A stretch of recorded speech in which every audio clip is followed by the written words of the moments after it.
Before we move on, I wanted to bring a gentleman to the stage who's going to speak with you for just a couple of minutes. He's been a practitioner at Mile High, in Denver for 8 years. And he's been visiting some of the Vietnam memorials here in the United States. And he's got a couple of things to share with you this morning. His name is Bruce Cambell. Here he is coming right up now. If you'd welcome Bruce.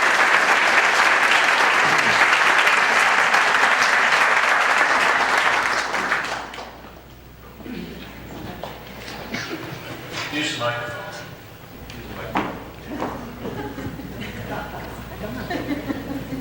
First of all, thank you to those that asked me for a hug at my home church.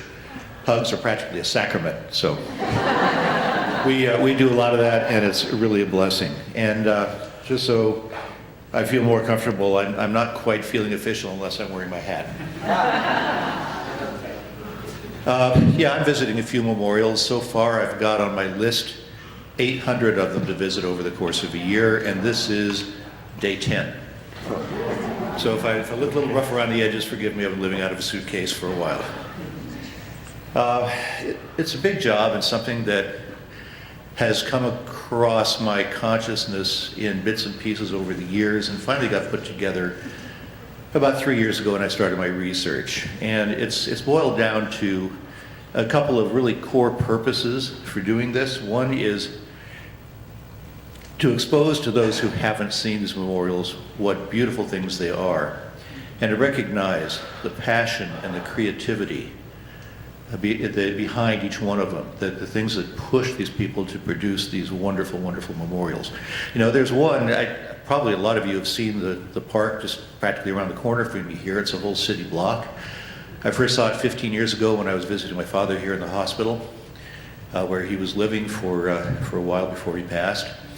And I thought it was one of the most beautiful things I'd ever seen. Since then, because I've been to close to 100 others already, and I keep getting just blown away by what I see, by the different things that people consider important, the memories that they bring with it and they put out in public. And I'm also a little bit bewildered why some of them fall into disrepair or ignored. And part of that is just my desire to bring them out to the public and keep them alive. Also, I want to focus on those people that are giving back to veterans, veterans giving back to vets. And one example, I don't know how many of you might have heard of Firestone Vineyards in the Santa Barbara area of California. Well, one of the Firestones is a former Marine, and he's created out of some of their crop a line of wines, Jarhead Red, Jarhead White, and there's a blend. Hey, it's kind of funny, yes, I agree. But those three wines raise almost $1 million a year that he turns around and gives back to veterans' causes.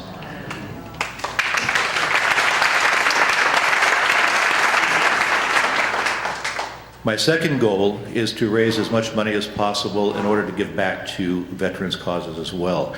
I've identified, and I have some cards like this out by the table in front, that on the back tell you the organizations I'm supporting financially.